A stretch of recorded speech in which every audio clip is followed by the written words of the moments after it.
Nababo ko, Belen, kumusta kayo po? My name is Louie and welcome to We're in Pampanga. For today's vlog, guys, wala po tayo sa Pampanga ngayon at nandito tayo sa may San Vicente, Tarlac, and we were invited by Jay's Waffle House because nag-expand na po sila. Outside Pampanga na po ang coverage ng Jay's Waffle House, and right now, nandito po tayo ngayon sa the Junction Arcade and we're gonna get inside.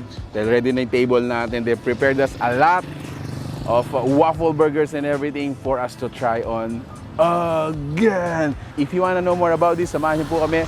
Let's go!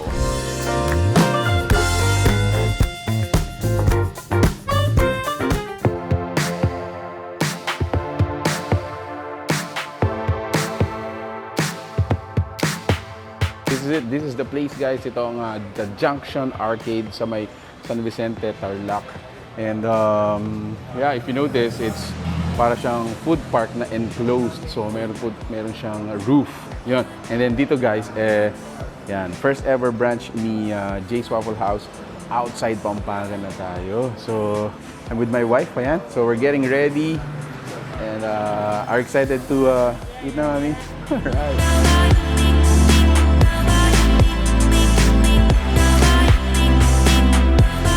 Ito po yung famous bestseller namin sa Jay's Waffle House, double cheese, Hungarian sausage.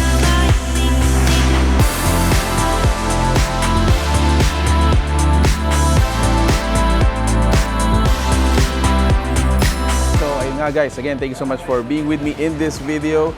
Dinayo po namin ang San Vicente, Tarlac, all the way from San Fernando, Pampanga para suportahan po ang isa sa mga businesses that originated, actually, parang nagkaroon ng famous name talaga sa Pampanga, and this is Jay's Waffles House. So on our table, these are some of their best sellers. Actually, ito yung you can actually check this menu here.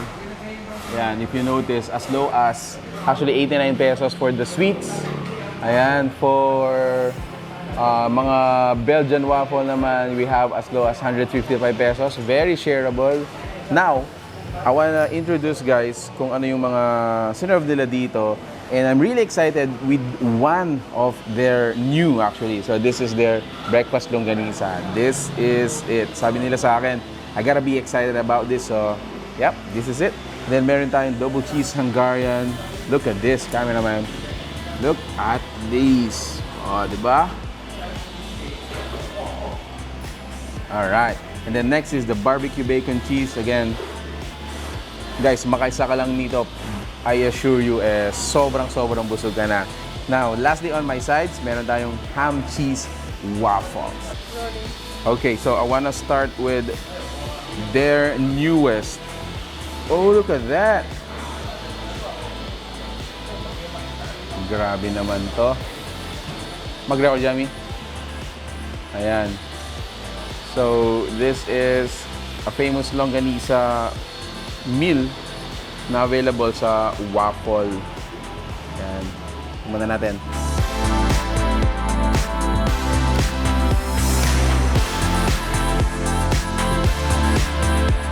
Wow. So, it has that very native flavor dun sa longganisa plus sweet waffle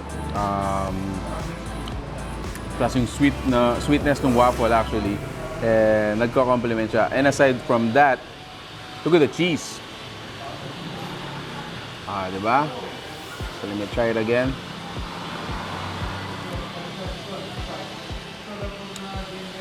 This time with the longganisa.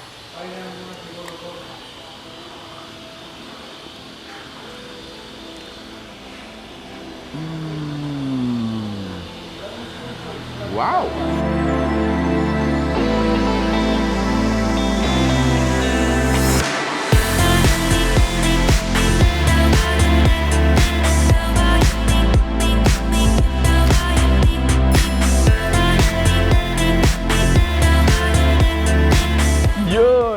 Guys, para sa akin, it was indeed a satisfying journey all the way from San Fernando, Pampanga, dito po sa Tarlac.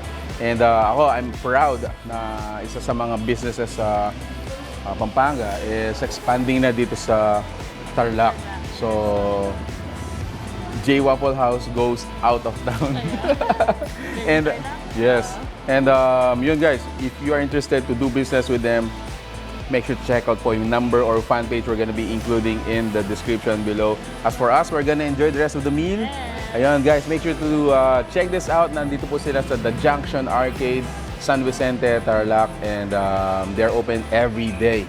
Thank you for watching We're in Pampanga. If you like this video, please give it a thumbs up, share with your friends. We hope to see you in the next one. Peace out. Bye guys.